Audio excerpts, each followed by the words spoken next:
world media ẹ kú iṣẹ́ yìí o ọlọ́run àsan fún mi o ojú àsan o mo kí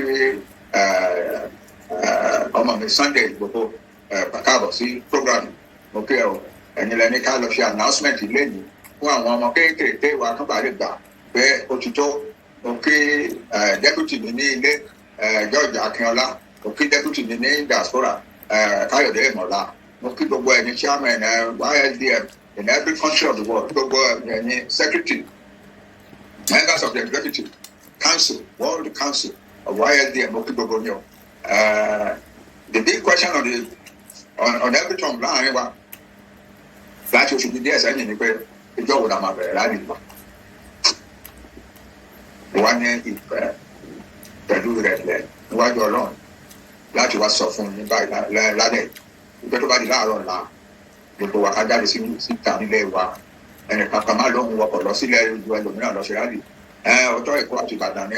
the center of attraction nílẹ̀ wa but this time around the center of attraction will be your own village ibi tí ẹ bá ń gbé ìbẹ̀rẹ̀ tí máa ṣe rálì ìtẹ̀ bá ń gbé ìbẹ̀rẹ̀ máa ṣe rálì ìbá jẹ́ bẹ̀ náà ń bí ẹ o máa jẹ́ bẹ̀ náà ń bí ẹ o but òun gbé ìbẹ̀ náà ló ti máa ṣe rálì tiẹ̀ ẹ̀sẹ̀ mo fẹ́ bẹ̀ gbogbo tó bá di lọ́la lágbára Ọlọ́run tomorrow the 12th day of June 2025 a máa bẹ̀rẹ̀ rálì wa and to choose here significance náà ni pé ìjọ freedom day nílẹ̀ Yorùbá nìyẹn ìjọ tí gbogbo wa tá a jáde tá a dìbò dáadáa tá a dìbò fún dáadáa tá a wá rántí báyìí wípé wọ́n gba ìbò yẹn sọnù lọ́wọ́ ẹ̀ kì í ṣe pé wọ́n pa ìbò yẹn sọnù lọ́wọ́ ẹ̀ nìkan wọ́n wá gba ẹ̀mí ẹ̀ mọ́ra bàbá rántí lọ́la ká máa rántí pé ẹjọ́ yìí ó yàtọ̀ ní láìpẹ́ àwa Yorùbá ẹgbẹ́rẹ́ wọ́n rí election wọ́n ṣe kíní kan bàbá wa ló wẹ̀ ní election ṣùgbọ́n wọ́n rí ìdí kankan bọ̀ ti eléyìí ti 1992 June 1993 June 2 yẹn nǹkan tí àwọn Yorùbá máa ròyìn fáwọn ọmọ wa láéláé ni and therefore it is a good thing that we are starting our rally kì í ṣe pé ọ̀la nìkan ni rally yẹn o kì í ṣe ọ̀la nìkan o we are just starting tomorrow gbogbo wa ká lọ fi ọkàn sí wípé a máa ṣe rally yẹn lọ díẹ̀díẹ̀ ó lè tójọ́ márùn-ún ó lè tọ́sẹ̀ kankan tí Yorùbá tí ìkórajọ tó lọ́la ẹ jẹ́ kó kórajọ sí bẹ́tà lọ́tùnla ní Tuesday ní ìjọ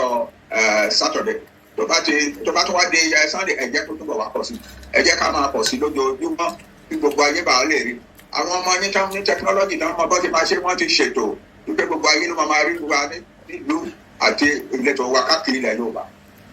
ẹlú kankan ẹ má ṣe pé ẹ jáde o torí ẹ̀kọ́ ńlá lè léyìí o tó bá di lọ́la ńgbà tó bá ń sọ pé ìlú ti ní ẹ jáde bẹ́ẹ̀ ẹ nílé lẹ́nu sọ̀rọ̀